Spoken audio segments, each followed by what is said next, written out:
الحمد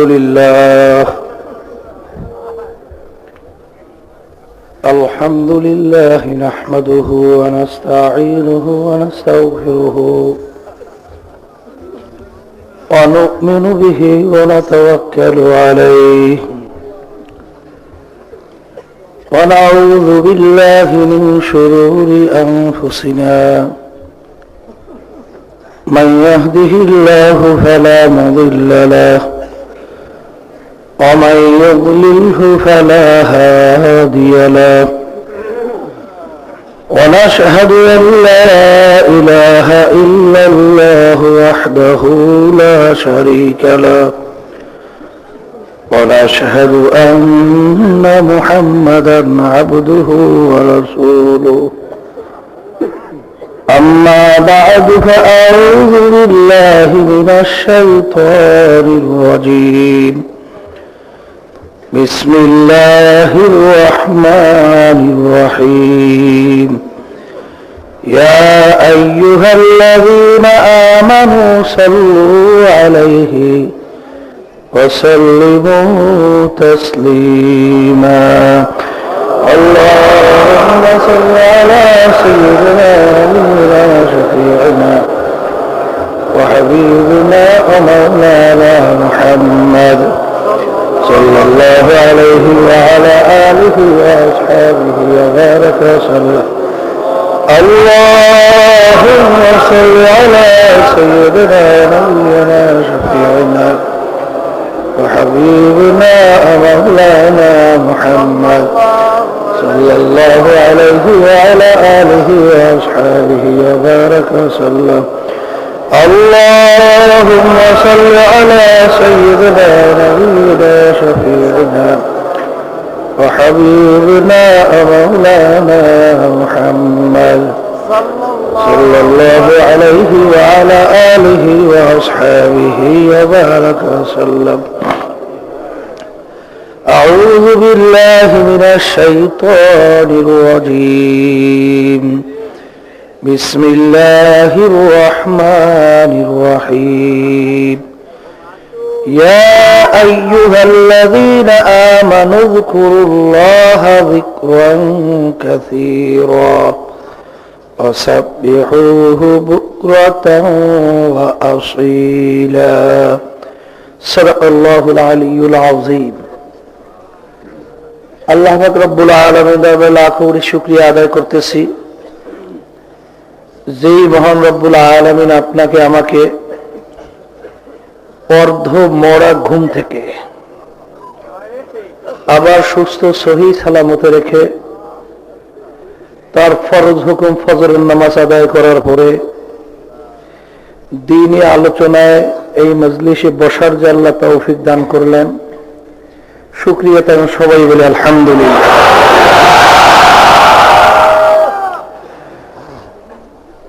ফজরের নামাজের পরপরই আরো আমার দুইজন ভাইকে জানাজা নামাজের মাধ্যমে চিরতরে দুনিয়া থেকে বিদায় করে দেওয়া।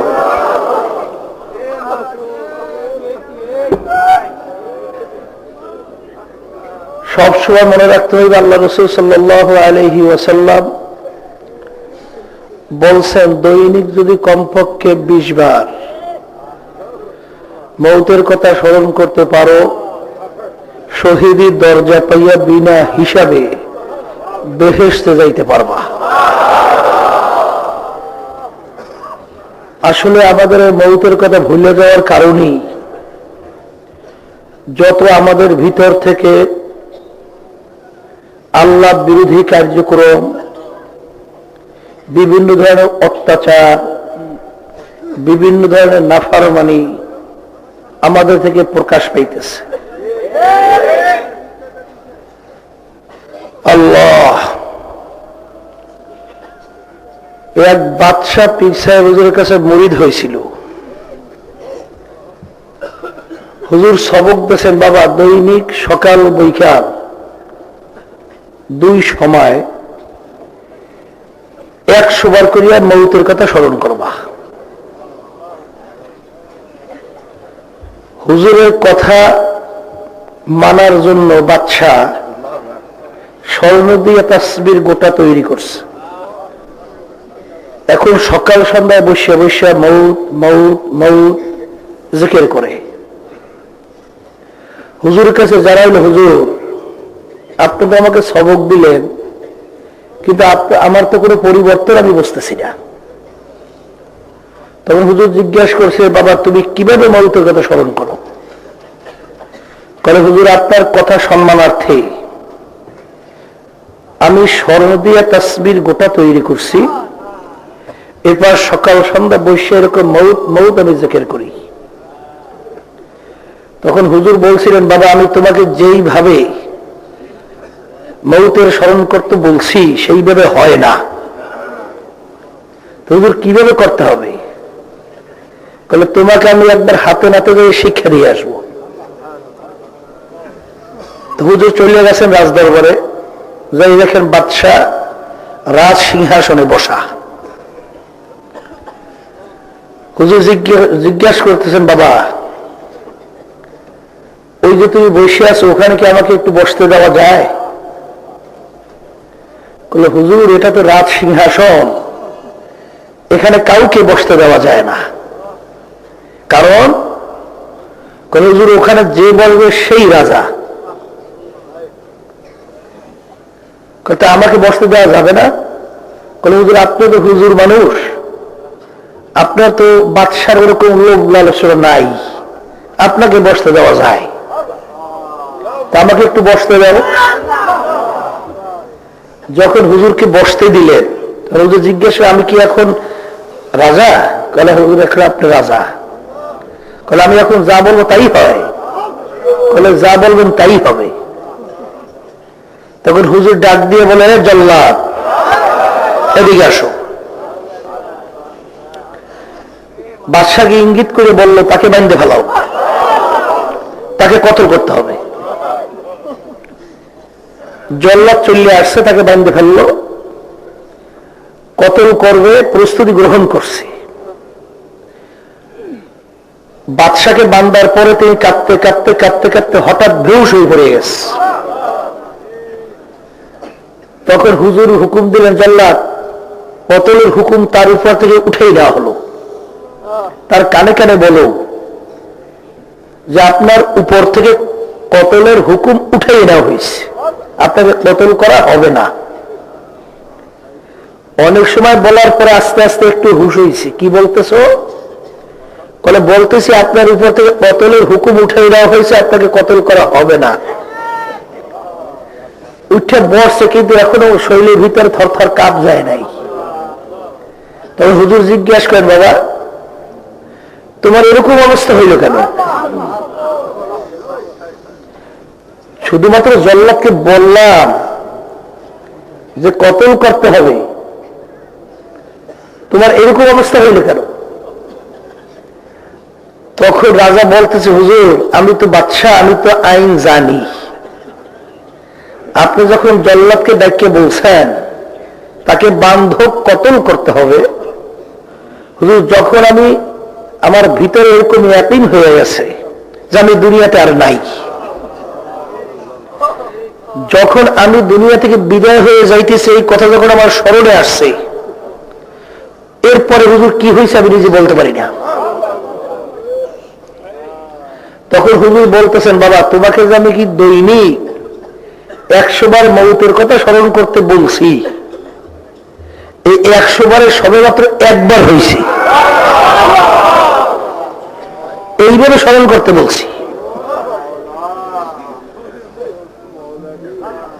ইব্রাহিম বিন আদহাম রাহমাতুল্লাহি আলাইহি বলছেন, 10টা কারণে আমাদের দোয়া কবুল হয় না। এর ভিতরে একটা কারণ হলো এই, মাইয়তকে আমরা গোসল করাইয়া কাপড় পরাই, জানাজা নামাজ পড়াইয়া কবরে রেখে আসি, কিন্তু ওর থেকে আমরা কোনো উপদেশ গ্রহণ করি না যে এরকম একটা দিন আসতেছে, কথাটা মন শুনতে ভালো লাগুক বা না লাগুক, বাস্তবতা এইটাই, এরকম একটা দিন আসতেছে যেই দিন আমাকে এরকম কাপড় পরাইয়া জানাজা নামাজ পড়াইয়া আমাকে এরকম বিদায় করে কবরে রেখে আসবে। এরকম এর থেকে আমরা কোনো উপদেশ গ্রহণ করি না, আমরা দোয়া করি, দোয়া কবুল হয় না। আল্লাহ, তাহলে বোঝা গেল যে আজকে আমাদের মৌতের কথা ভুলে যাওয়ার কারণেই এই যত হাস তামসা, নাচ গান, ড্যান্স, যত অন্যায় অত্যাচার, সুদ ঘুষ জুলুম, এটা আমাদের থেকে প্রকাশ পাইতেছে। আল্লাহ, ফজরের পরে সূর্যোদয়ের আগে এই সময়টা অত্যন্ত একটা মূল্যবান সময়। ফজরের নামাজের পরে সূর্যোদয়ের আগে অন্য অন্য সময় যে কথাগুলো বললে গুনাহ হয় না, এই সময়টুকুর মধ্যে দুনিয়াবি ওই ধরনের কথাগুলো বললে গুনাহ হয়। কোন কোন ইমাম বলছেন মাকরুহ তাহরিমের গুনাহ হয়, কোন কোন ইমাম বলছেন মাকরুহ তানজির গুনাহ হয়। এক কথায় গুনার থেকে খালি না। আর ফজরের নামাজের পরে সূর্যোদয়ের আগে মানুষের তেমন দুনিয়ার তেমন একটা কাজও থাকে না। হাদিসের ভিতরে আল্লাহ রাসূল সাল্লাল্লাহু আলাইহি ওয়াসাল্লাম বলছেন, ফজরের নামাজের পরে জিকির আজকার যদি দাও করে বসে থেকে সূর্য উঠলে ইশরাক নামাজ পড়িয়া চলিয়া যায়, রায়াতের মধ্যে আছে তার আমল নামার ভিতরে একটা কবুল হজ, একটা কবুল উমরার সব আল্লাহ রাব্বুল আলামিন দান করেন। অন্য রায়াতের ভিতরে আছে সূর্যোদয়ের পরে ফজরের নামাজ আদায়, মানে সুবহের সালাতের পরে নামাজের পরে বসে যদি আল্লাহর জিকির করিয়া সূর্য উঠলে ইশরাক নামাজ পড়িয়া যদি যাইতে পারে, 100 কবুল হজ, 100 কবুল উমরার সওয়াব আল্লাহ তার আমল নামা জমা করবে। এরকম ভিন্ন ভিন্ন আরো অনেক ফজিলতের কথা আল্লাহ রাসূল সাল্লাল্লাহু আলাইহি ওয়াসাল্লাম বলছেন। 100 বার সুবহানাল্লাহ, 100 বার আলহামদুলিল্লাহ, 100 বার আল্লাহু আকবার, এরকম জিকির করিয়া 100 বার সুবহানাল্লাহ জিকির করলে গোলাম আজাদ করার আল্লাহর রাস্তায় এই সওয়াব আমল নামা জমা হবে। তারপরে ঘোড়া আল্লাহর রাস্তায় যদি দান করে এই পরিবার সব 100 টাকা করবে, এই পরিবার সব আল্লাহ আমল নামা জমা করবে। মানে বহুত ফজিলতের কথা বলা আছে। আসলে যারা নাকি নেকের পরিচয় পাইছে তারা কিন্তু সময়ের সুযোগ বুঝে নেক কাজ ছাড়ে না। আমার তো গ্রামের কিন্তু কথা আছে, জোবা বুঝে কিন্তু কাজ করা লাগে। যেমন নাকি এই ধান লাগাবার চরে কিন্তু একটা জোবা আছে, নেক সংগ্রহ করে কিন্তু এক একটা উপযোগী সময় আছে।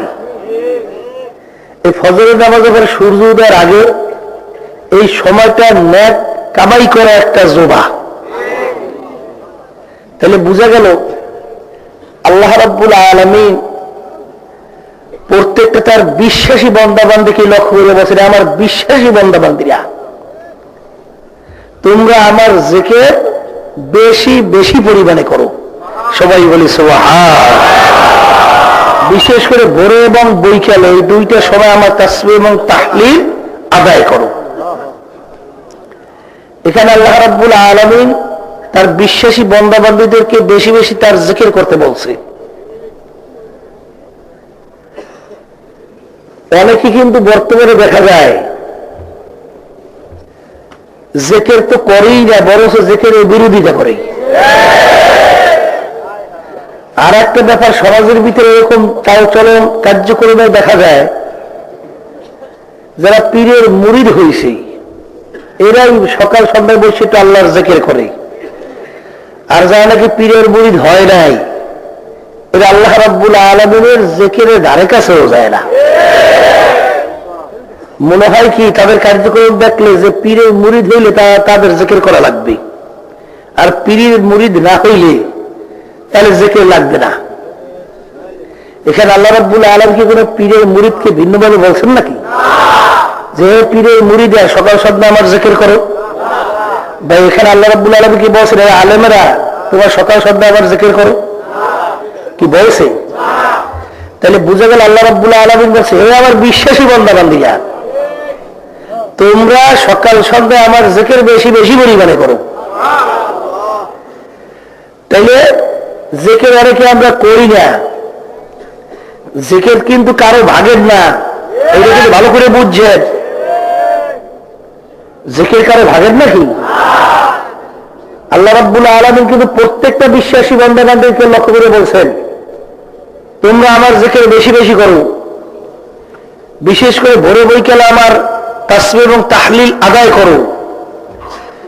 বেশি জিকির করতে বলছে, কোনো সীমানা বাতায় নাই যে এই পরিমাণ জিকির করলে বেশি হইবে। আল্লাহ রাসূল সাল্লাল্লাহু আলাইহি ওয়াসাল্লাম একটা সীমানা বাতাইছে, আকসিরু যিকরাল্লাহি হাত্তা ইয়াকুলু বাজুলুন। হে আমার উম্মতেরা, তোমরা এই পরিমাণ আল্লাহ রাব্বুল আলামিনের জিকির বেশি করো, দুনিয়াদার ফাসিক ফুজ্জাররা তোমাদের দেখে যেন পাগল বলে। ফাজাইলে আমল দেখছেন বিভিন্ন মসজিদে পড়ে না, দেখবেন সেখানে আল্লামা জাকারিয়া সাহেব রাহমাতুল্লাহি আলাইহি 100-র মতো জিকিরের উপকারিতা লেখছে, যে জিকির করলে করলে কি কি উপকার হয়। তিনি এই হাদিসের ব্যাখ্যায় বলছেন যে আল্লাহ রাসূল সাল্লাল্লাহু আলাইহি ওয়াসাল্লাম বলছেন যে তোমরা এই পরিমাণ বেশি আল্লাহর জিকির করো, দুনিয়াদার ফাসিক ফুজ্জার তোমাদের দেখে যেন পাগল বলে। তাহলে বোঝা গেল জিকির করা লাগবে একটু জোরে, আর করা লাগবে বেশি বেশি। কারণ একটু জিকির যদি তোমরা জোরে না করো, তাইলে তোমাদের জিকির কেউ সন্দেহ না ফাসিক ফুজ্জারেরা, আর তোমাদেরকে পাগলও বলতে পারবে না। আর করাও লাগবে বেশি বেশি, কারণ বেশি বেশি জিকির না করলে তোমাদেরকে পাগল বলবে না। এই জিকিরের উপকারিতা বয়ান করতে যাইয়া আল্লামা জাকারিয়া সাহেব রাহমাতুল্লাহি আলাইহি তিনি যে উপকারিতার কথা বয়ান করছেন, এর ভিতরে একটা উপকারিতা বয়ান করছেন এই, যারা বেশি বেশি আল্লাহ রাব্বুল আলামিনের জিকির করতে পারবে তাদের আল্লাহর ফজল করবে ঈমান সহকারে মৌত হইবে। যারা বেশি বেশি আল্লাহ রাব্বুল আলামিনের জিকির করতে পারবে, আর একটা উপকারিতা লাগছেন, তাদের আমলনামা কিয়ামতের ময়দানে ডান হাতে পড়বে। যারা বেশি বেশি আল্লাহ রাব্বুল আলামিনের জিকির করতে পারবে, তারা কিয়ামতের ময়দানে হাসতে হাসতে মাওলার বেহেশতে চলে যাবে। অর্থাৎ কিয়ামতের ময়দানে ওই কঠিন আযাবের মধ্যেও তাদের চেহারার ভিতরে কোনো চিন্তার ছাপও পড়বে না। তাহলে দেখা গেল জিকিরের উপকারিতার শেষ নাই। কিন্তু আমরা অনেকে আল্লাহর জিকির করি না কেন? আব্বাজার রাহমাতুল্লাহি আলাইহি একটা উদাহরণ দিয়ে বুঝাইতেন, বাবা শয়তান কিন্তু থাকবার যায় কলব। আল্লাহ রাসূল সাল্লাল্লাহু আলাইহি ওয়াসাল্লাম বলেন, আশ-শায়তানু জাসুর আলা কলবি ইবনে আদম ফাইযা যাকারাল্লাহ খানাসা ওয়া ইযা গাফালা ওয়াসওয়াসা। বনি আদমের কলবের ভিতরে শয়তান মজবুত হয়ে বসে থাকে। যে আল্লাহর বান্দাবান্দি আল্লাহর জিকির শুরু করে দেয়, ওই আল্লাহর বান্দাবান্দির কলবের ভিতরে শয়তান থাকতে পারে না। তাহলে শয়তান থাকবার জায়গা কোথায়? কলব। শয়তান তাড়াবার ঔষধ কি? আল্লাহর জিকির। আল্লাহর জিকির যে আল্লাহর বান্দাবান্দি শুরু করবে, ওই কলবের ভিতরে শয়তান থাকতে পারে না। আব্বাজার রাহমাতুল্লাহি আলাইহি তিনি এই আলোচনায় যে অনেক সময় বলতেন, এক শ্রেণীর আমার ভাইরা আছে, আল্লাহর বান্দারা আছে, নিজে তো জিকির আল্লাহর করেই না, বরঞ্চ যারা আল্লাহ রাব্বুল আলামিনের জিকির করে তাদের জিকির বন্ধ করার জন্য পাগল হয়ে নামছে। ওদিকে সমাজের ভিতরে নাচে ড্যান্সে গানে ভরিয়ে গেছে, মদে জুয়া ভরিয়ে গেছে, অন্যায় অত্যাচারে জমিন সমাজ ভরিয়ে গেছে, বিভিন্ন হারাম কাজে সমাজ ভরিয়ে গেছে। এ ব্যাপারে কিন্তু তার তেমন একটা শীত গরম তেমন একটা দেখা যায় না। কিন্তু আল্লাহর বান্দারা বসে বসে একটু আল্লাহ রাব্বুল আলামিনের জিকির করে, এইটা মনে সহ্য করতে পারে না। আব্বাজান বলতেন যে যখন যে আল্লাহর বান্দা বান্দি জিকির শুরু করে, ওই কলমের ভিতরে শয়তান থাকতে পারে না। যেরকম নাকি একটা পাখির বাসা যদি কেউ ভাঙ্গে দেয়, ওই পাখি কিন্তু তার বাসায় আসবার জন্য অস্থির হয়ে ছটফট ছটফট করে, কিভাবে তার বাসায় যাইবে। কথা ঠিক না? কলব থেকে যখন নাকি জিকিরের মাধ্যমে শয়তান ভাগিয়ে গেছে, এখন ওই শয়তানের বাসা ভাঙিয়ে গেছে।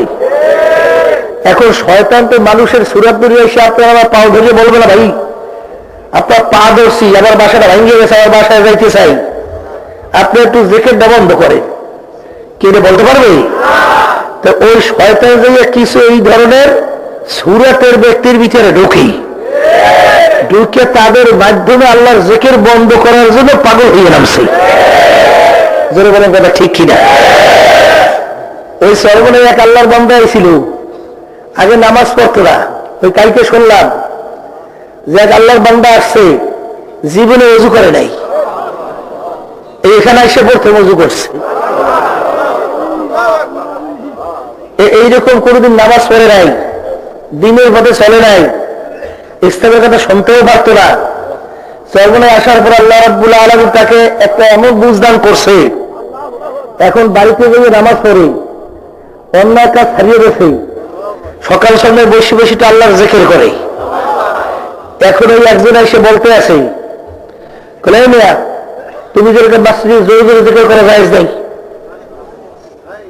এরকম জোরে জোরে জিকির জায়েজ নাই, ইল্লাল্লাহ জিকির জায়েজ নাই, এই বিভিন্ন ধরনের ফতোয়া দেওয়া শুরু করছে।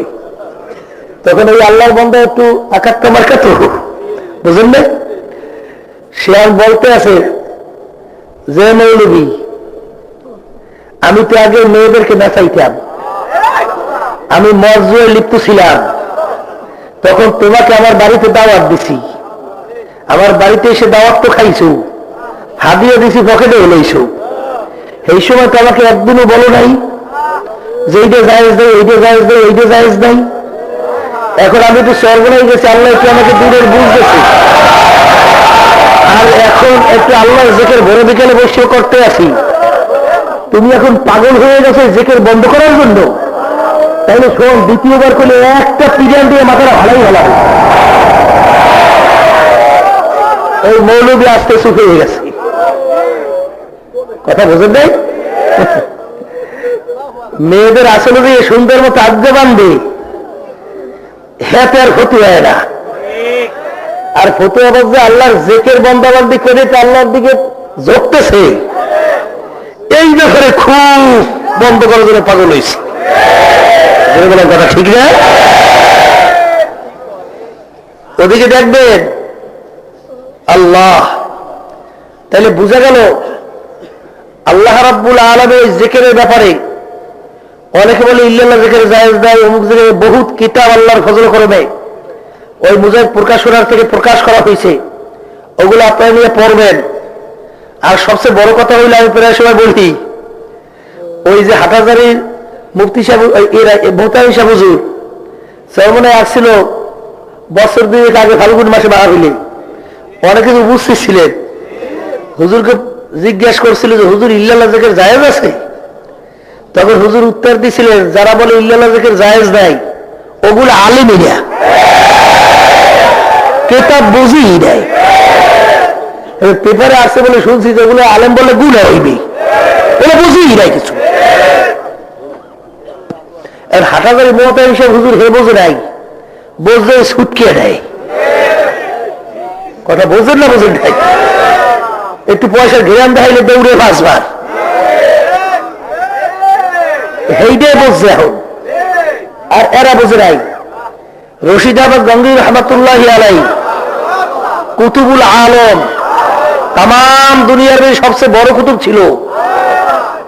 ওলামায়ে কেরাম বাংলাদেশে যখন হাদিসের সনদ পড়ে রশিদ আহমদ গঙ্গী রহমতুল্লাহি আলাইহি তার নাম উল্লেখ করে সামনে যাওয়া লাগে।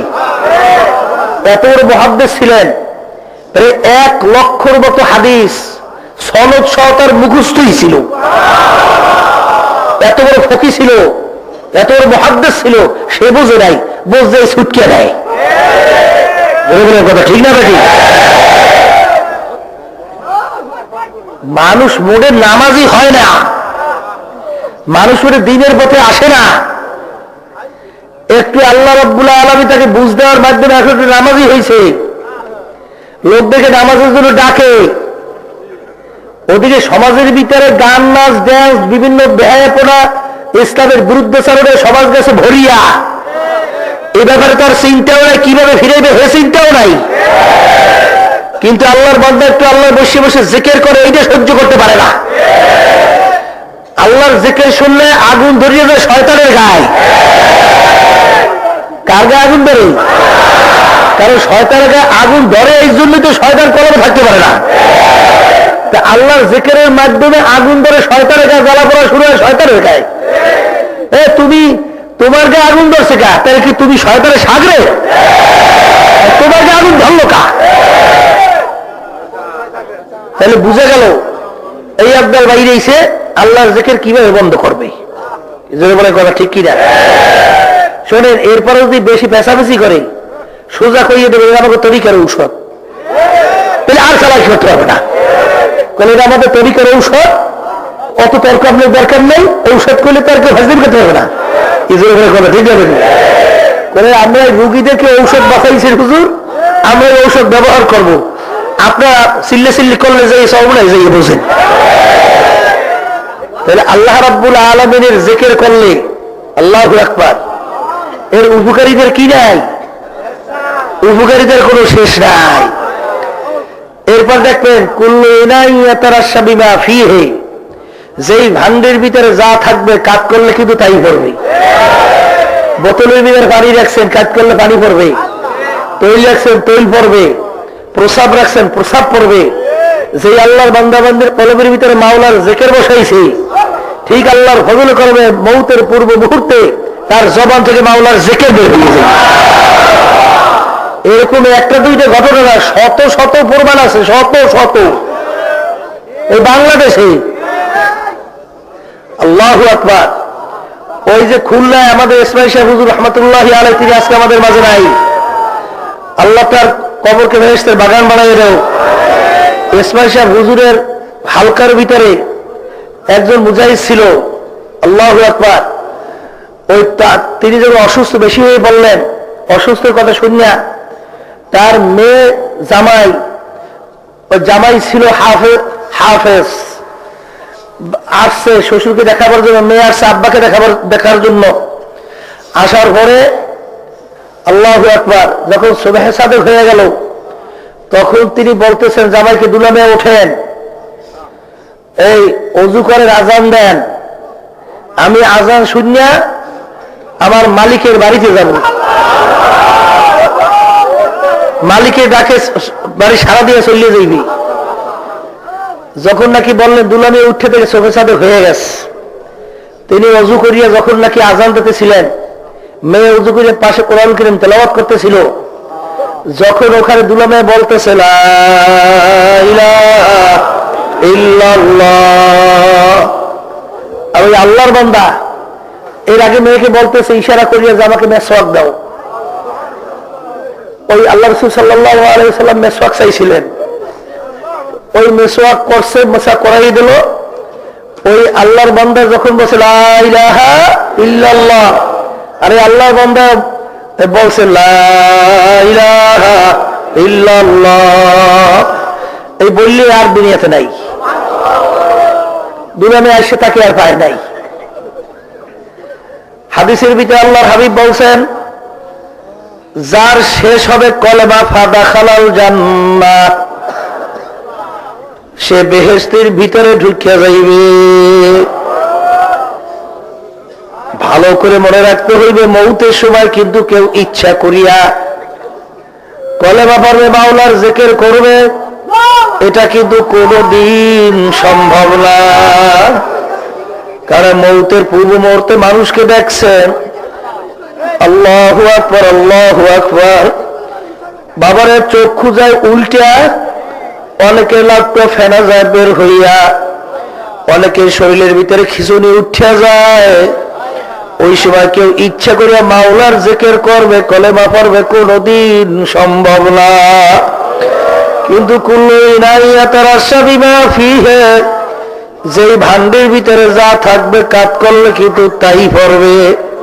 বাবারে, যে আল্লাহর বান্দা বান্দি কলবের মধ্যে আমার মাওলার জিকির বসাইতে পারছে, আল্লাহর ফজল করবে তাদের জবান থেকে মাওলার জিকির বের হইয়া যায়। বাবার ইসমাইল সাহেব রহমাতুল্লাহ আলাইহি, একটা লোক ইন্তেকালের সময় কলেমা পড়াবার জন্য তার কাছে চলে গেল, বারবার কলেমা তৈয়বা পড়ায়। আর ওই লোকটা তার বিড়ি সিগারেট খাওয়ার অভ্যাস ছিল, বারবার হাতটাকে মুখের দ্বারে নেয়, এরকম টান দেয় ফু করিয়া ছাড়ে, এরকম হাতটা মুখের দ্বারে নিয়ে টানে আর ছাড়ে। যত চেষ্টা কর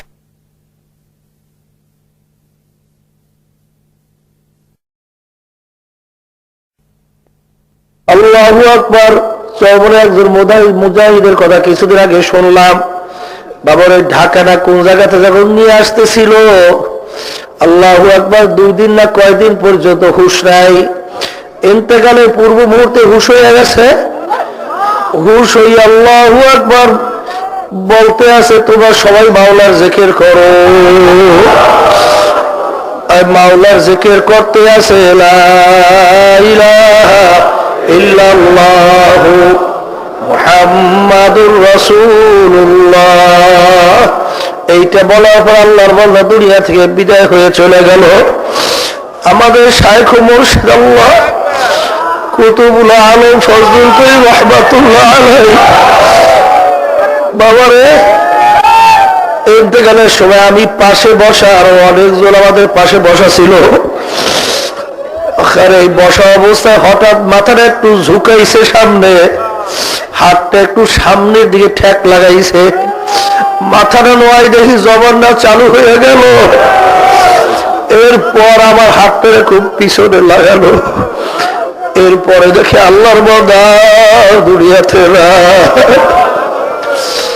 আমার আম্মাজান বলছেন, অনেক সময় তোর আব্বা ঘুমাইয়া থাকতো, নাকটা দিয়ে ঘুমাইতে আছে, পাশে যাইয়া দেখি নাকটা দিয়ে ঘুমায়, কিন্তু দেখি তার জবানটা মাওলার জিকিরে উঠতেছে এবং নামতে আছে। আল্লাহ আল্লাহ। বাবার এই যে সুলতানুল আসগার শোনেন, সুলতানুল আসগার কাকে বলে? বাবারে শুধু পশমে জিকির হওয়ার নাম কিন্তু সুলতানুল আসগার না। আল্লাহ সব সময় মাওলার ধ্যান খেয়াল, মাওলার জিকিরে থাকা। এই জিহ্বাটা কিন্তু সহজে কিন্তু চালু হইতে চাইবে না।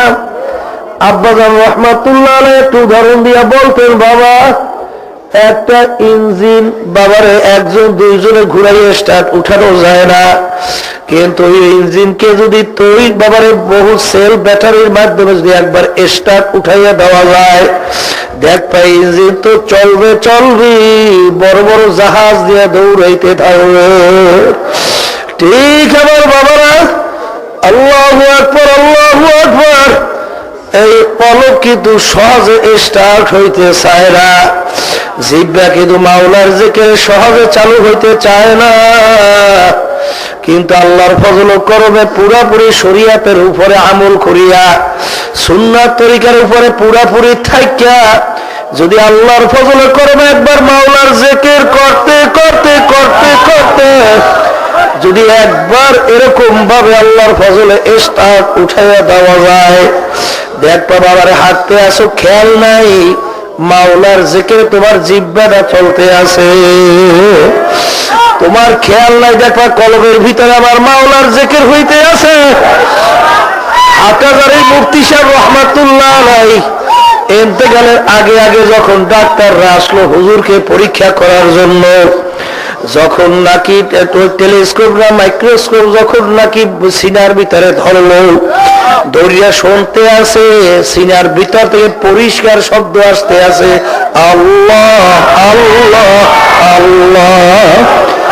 একজন ধরিয়েই যখন দেখলো আল্লাহ শব্দ আছে, ব্যাপার কি? তখন আর একজন ডাক্তারের কানে দিল, সেও শুনে শব্দ আসে আল্লাহ। আর একজনের কানে দিল, সেও শুনে শব্দ আসে আল্লাহ। বাবারে, এত সহজে কিন্তু জিহ্বা এবং কলব মাওলার জিকিরে স্টার্ট হইতে চাইবে না। চেষ্টা করতে থাকে, আল্লাহর ফজল করবে। দেখবেন এমন একটা সময় আসে যাবে, আল্লাহর ফজল করবে, দেখবেন খেয়াল নাই মাওলার জিকির চালু হয়ে গেছে। বাবা ওই জবিরউদ্দিন সাহেব রহমাতুল্লাহ আলাইহি কিভাবে তারা মাওলার খেয়াল ভিতরে জমাইছিল। আল্লাহু আকবার, একটা পুষ্করির পাশে বসে মাওলার জিকির করত। যখন এই পুষ্করির পারে বসে যখন নাকি লা বললাম ডান দিকে মাথাকে এরকম ঘুরাইতো, পুষ্করি পারে সব ডান দিকে উঠে যাইতো। আবার যখন নাকি মাথা ঘুরাইয়া কলবের দুই আঙ্গুল নিচে কলব মাওলার নূর থাকবার জায়গা, ওই কলবের উপরে যখন ইল্লাল্লাহ করে ধাক্কা মারতো, ওই পুষ্করি পানি সব বাম দিকে চলে আসতো। আল্লাহ, তাইলে বোঝা গেল জিকিরের উপকারিতার কোনো শেষ নাই। আর এই যে পীর মুরিদি, শোনেন, পীর মুরিদির উদ্দেশ্য কি? বাবারে, পীর মুরিদির উদ্দেশ্য কিন্তু ভিতরে ইহসান পয়দা করা। ইহসান কাকে বলে? আল্লাহ রাসূল সাল্লাল্লাহু আলাইহি ওয়াসাল্লাম বাবার এরকম নামাজের সূরাতে বসা সাহাবায়ে কেরামরা সামনে অনেকে উপস্থিত, সাহাবায়ে কেরামরা বয়ান করতেছে। এমন এক ব্যক্তি আসলো, ব্যক্তিকে আমরা কেউ চিনি না। ব্যক্তি যে মুসাফির এরকম কোন প্রমাণাদিও তার সঙ্গে নাই, তার সঙ্গে কোনো সামানাদিও নাই। ওই ব্যক্তি আসে সরাসরি আল্লাহ হাবিবের দিকে যায়।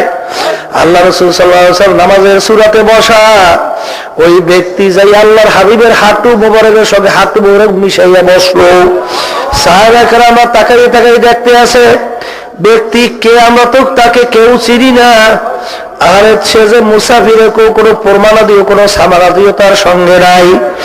ওই ব্যক্তি আল্লাহর হাবিবের হাঁটু মোবারকের সঙ্গে হাঁটু মোবারক মিশাইয়া আল্লাহর রাসূল সাল্লাল্লাহু আলাইহি ওয়াসাল্লামকে তিনটা প্রশ্ন করলো।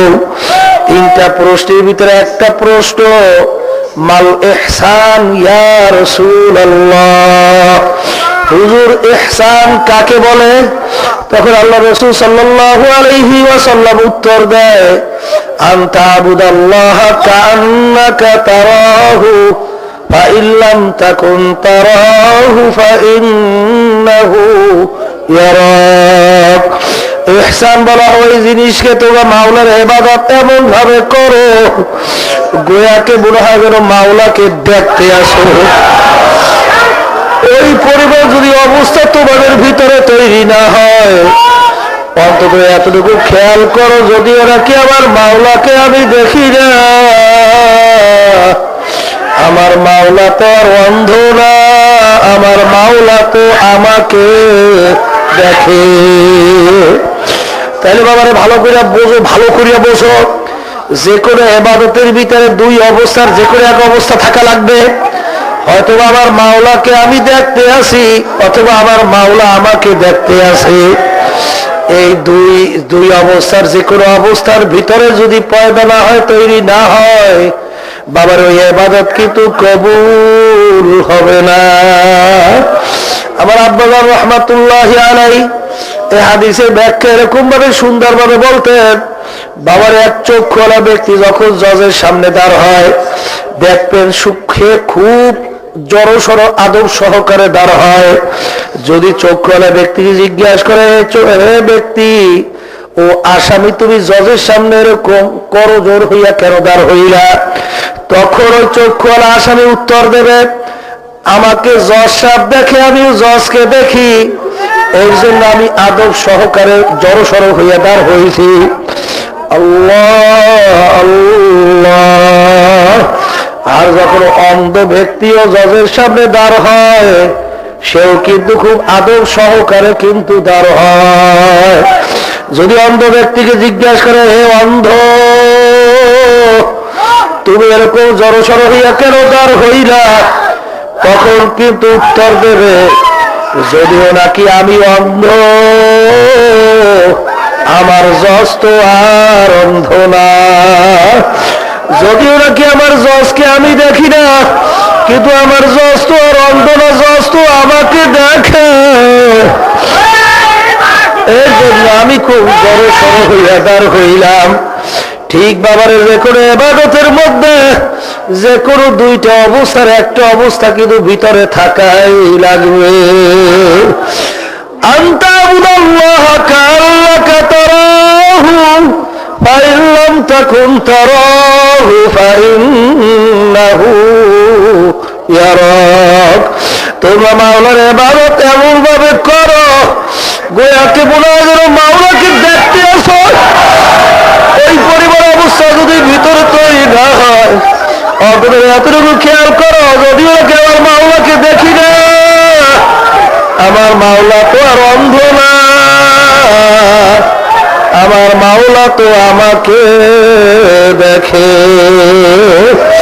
বাবারে, এই ইহসান ভিতরে পয়দা করার জন্যই আল্লাহু আকবার এই তরিকার ঔষধ, বাবারে 5 ঔষধ ব্যবহার করা লাগবে। এই আল্লাহর জিকিরের মাধ্যমে ভিতরে ইহসান পয়দা হয়। আল্লাহ আল্লাহ আল্লাহু আল্লাহ আল্লাহ। আর যদি আল্লাহর ফজল করবে একবার ভিতরে ইহসান পয়দা হইয়া যায়, ওই আল্লাহর বান্দাবান্দি জীবন গেল গুনার কাজের কাছেও আর যাইতে পারে না। ওই এক যুবক এক মেয়ের পিছনে পাগল হইল, মেয়ে যে কোনো কারণে ঘর থেকে নামলো, মেয়ের সামনে যায়, যুবক পিছনে পিছনে যায়। এমন এক জায়গায় গিয়ে পৌঁছলো, ওই যুবক তার মনের আশা ব্যক্ত করলো, আল্লাহ আল্লাহ।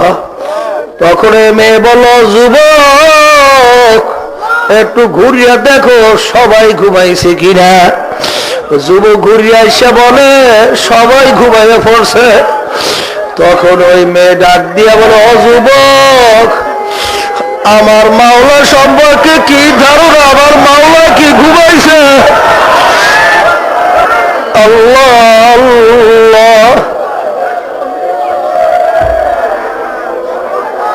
তখন ওই যুবকের ভিতরে আবার মাওলার ভয় চলে আসলো, আমার মাওলা তো ঘুমায় না।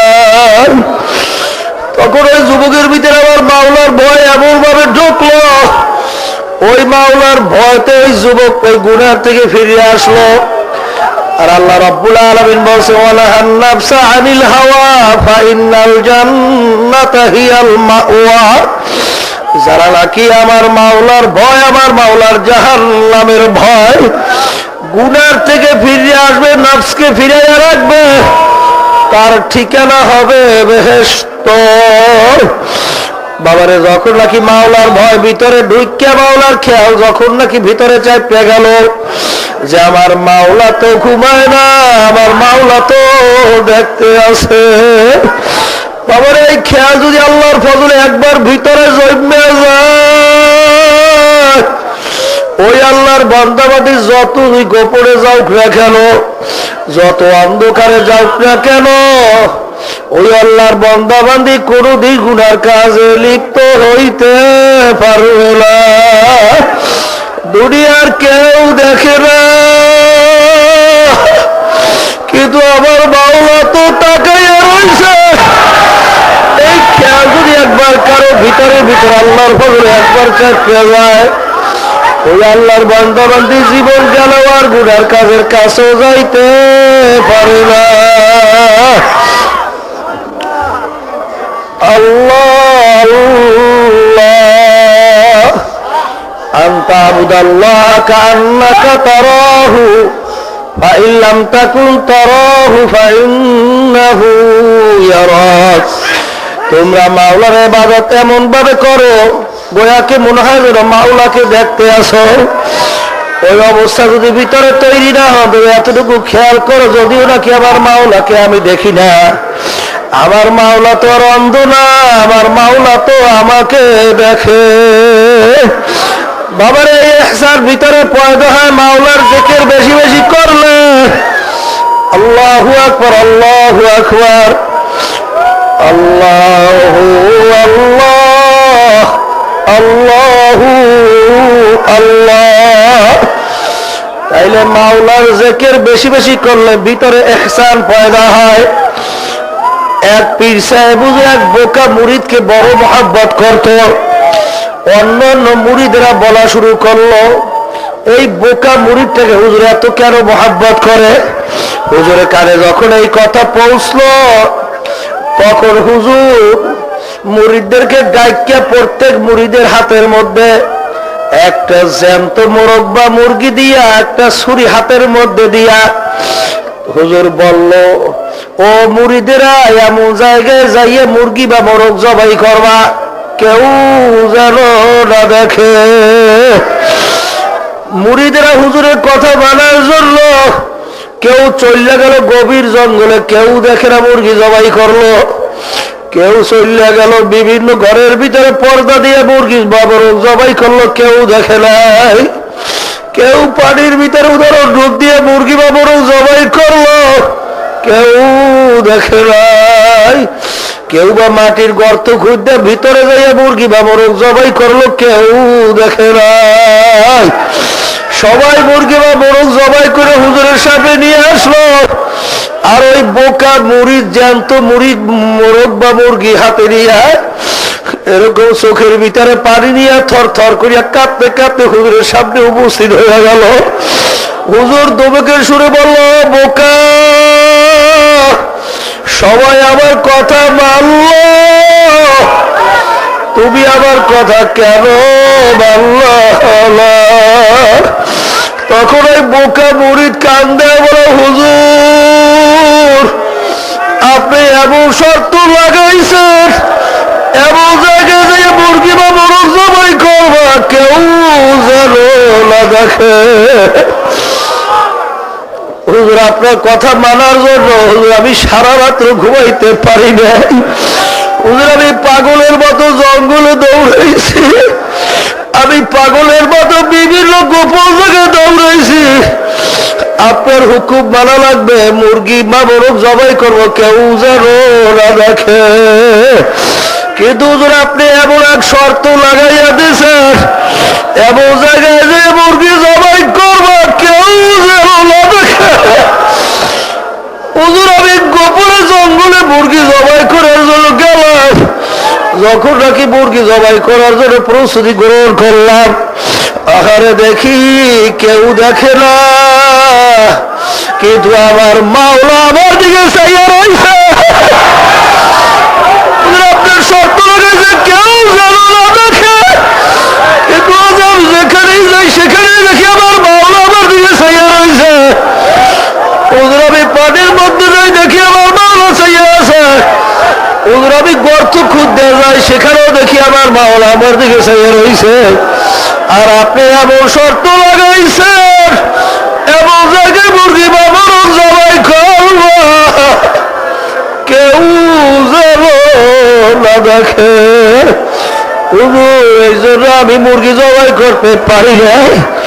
তখন হুজুর ডাক দিয়ে বলো, মুরিদেরা, ও মুরিদেরা, দেখো এই পোকাটাকে আমি কেন এত মহব্বত করি, এখন কি তোমরা বুঝতে পারলা নাকি?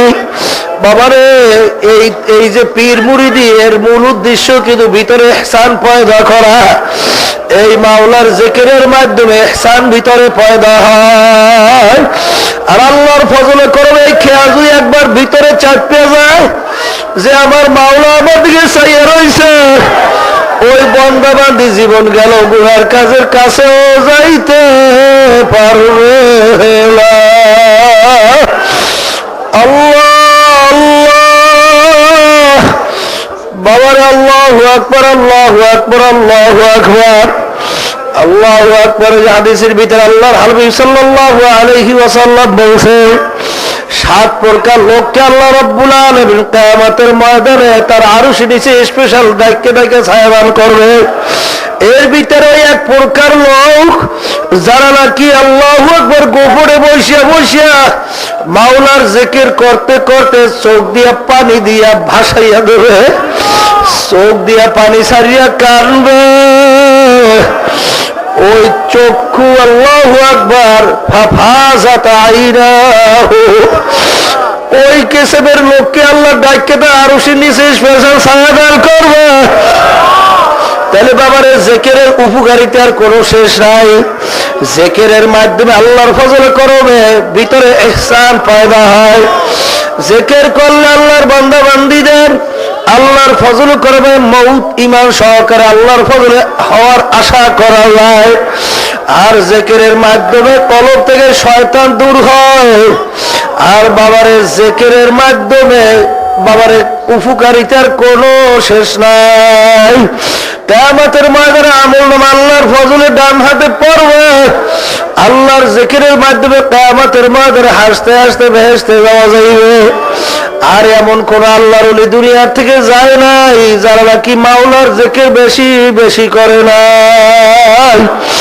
বাবারে যত আল্লাহর ওলিদের ইতিহাস পড়িয়া দেখবেন, হাফিজ হুজুর রহমাতুল্লাহি আলাইহি যারা দেখছেন, বাবারে ঠোঁট দুইটা এরকম ভাবে রুই মাছের মতো top top top top top top করে চলতেই থাকতো।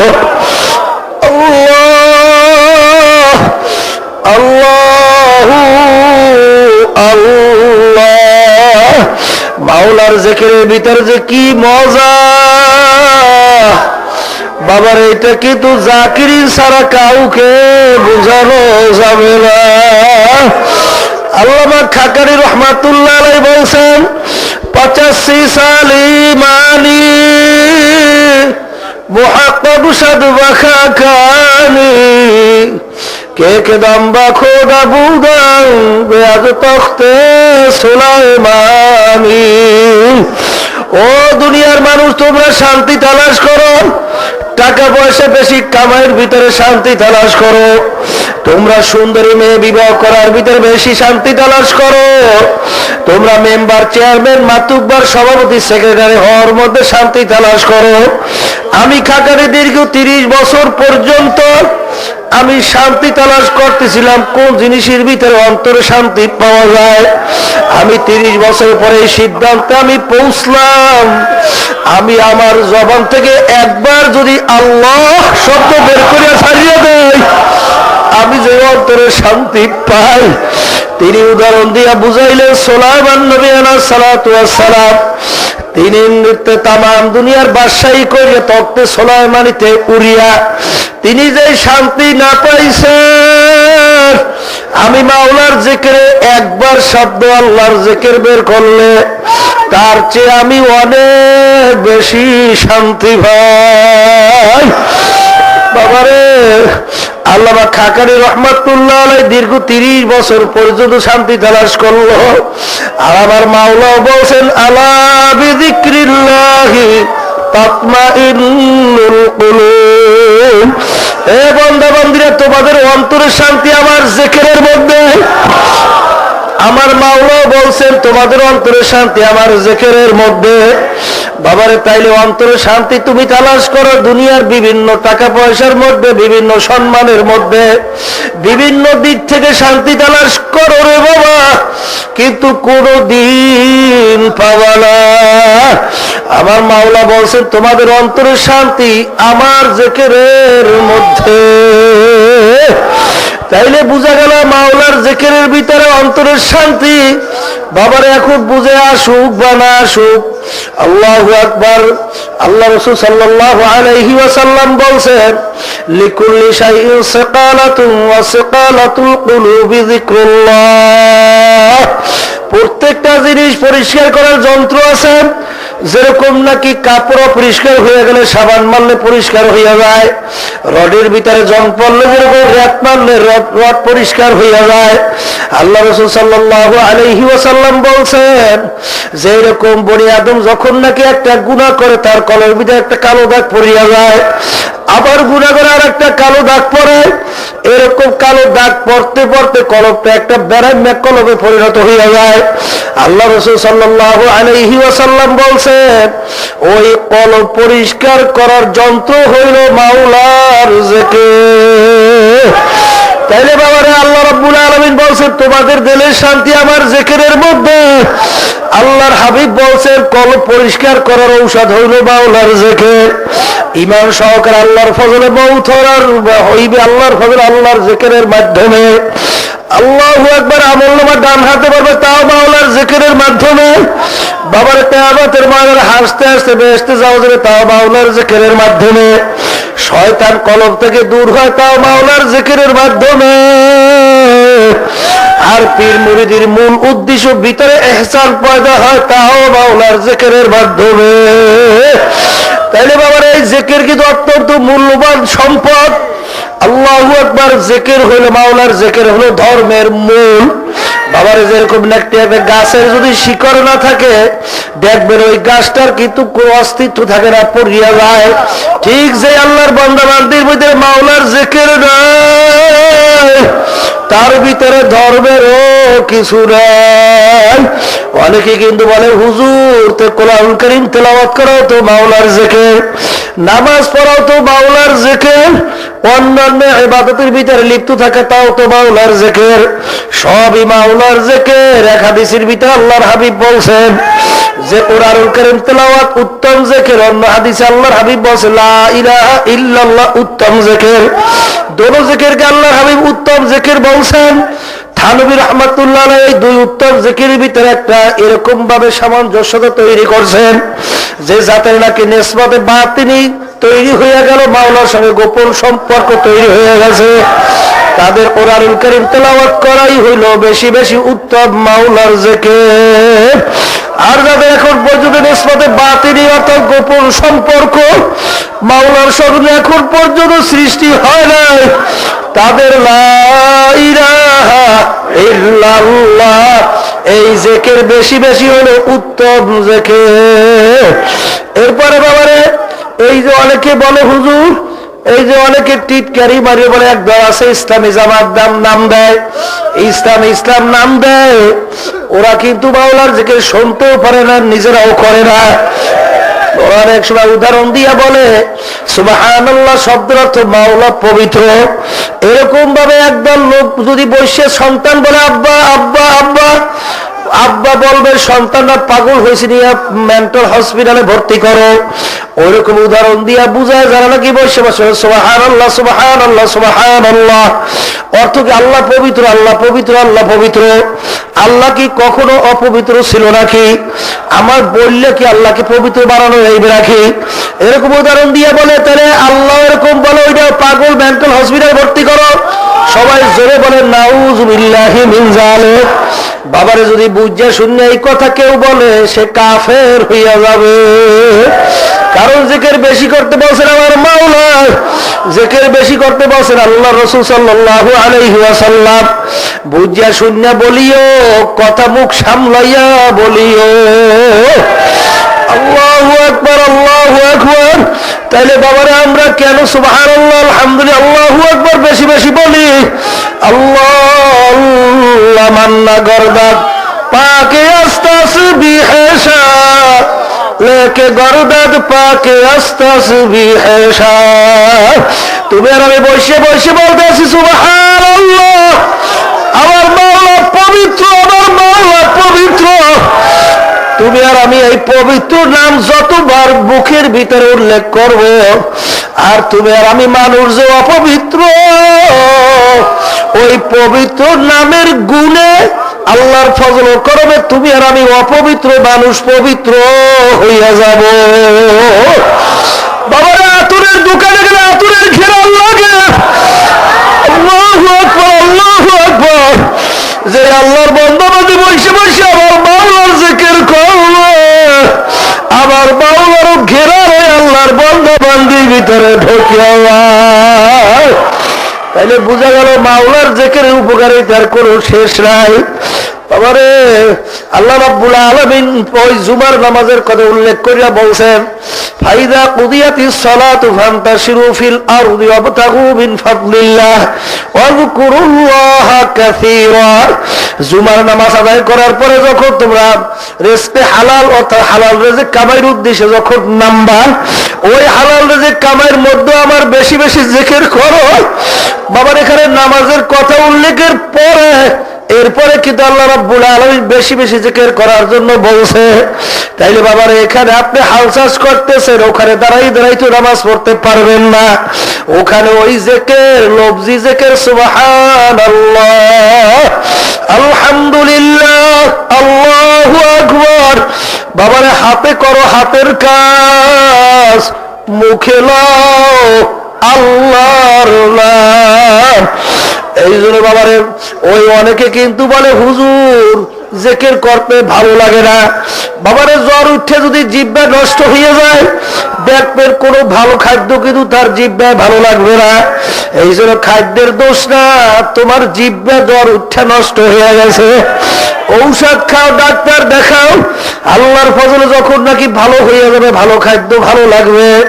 বাবারে তোমার আমার গুনাহ করতে করতে কলব ময়লা হইয়া জং পড়িয়ে নষ্ট হয়ে গেছে। এখন ওই কলবের ভিতরে মাওলার জিকির ভালো লাগে না। বাবারে এই ঔষধ খাইতে থাকো, এই ঔষধ ব্যবহার করতে থাকো, আল্লাহর ফজল করবে, দেখবে একটা সময় রোমায় সেজাইবে, তখন মাওলার জিকির ছাড়া থাকতেও পারবা না। এই জন্য বাবারে আল্লাহর ওলিরা মাওলার জিকির করতে করতে মাওলার কবরে চলে গেল। আল্লাহ বলছে তার জিকির বেশি করার জন্য, আল্লাহ হাবিব সাল্লাল্লাহু আলাইহি সাল্লাম বেশি বলছেন মাওলার জিকির করার জন্য, আল্লাহর ওলিরা বলছেন মাওলার জিকির বেশি করার জন্য। বুঝে আসুক বা না আসুক, খেয়াল সহকারে চক্ষুটা বন্ধ করিয়া জীবনের শেষ জিকির মাওলার মনে করে একটু মাওলাকে মনের মতো ডাকো। যদি মনের মতো ডাকার মতো ডাকতে পারো, আমার মাওলা কিন্তু বড় দরবালা। বাবার সন্তান যদি ওয়া করিয়া কাঁদবে, বাবার বাপ্পা সহ্য করে থাকতে পারে না। বাপ্পার দরদা সন্তানকে যাইয়া ধরে, সন্তানের তামাম গাও পায়খানা প্রসাবে ভরিয়া রয়েছে। সন্তানকে না করে আগুনে ফেলায় না, পানিতেও ফেলায় না, সন্তানকে ধুয়ে মুছে কোলে নিয়ে এগালে চুমা দেয়, ওরা গালে চুমা দেয়। আল্লাহ আল্লাহ বন্ধবাদী বসে যখন নাকি মাওলাকে ডাক দিল, আল্লাহ বাবারে গুনার মাধ্যমে তোমার আমার কলম নষ্ট হয়ে রয়েছে, তুমি আমি অপাক হয়ে রয়েছে। আমার মাওলা বড় দর মাওলা, আমার মাওলা ডাক দিব না, ওদেরকে আমি জাহান্নামে ফেলাবো না, শয়তানের হাতে আমার মাওলা সুপর্দ করবে না। মাওলা দুইয়া মুছে তার কুদরতে কোলে না নিয়া পারবে না। লা ইলাহা ইল্লাল্লাহ।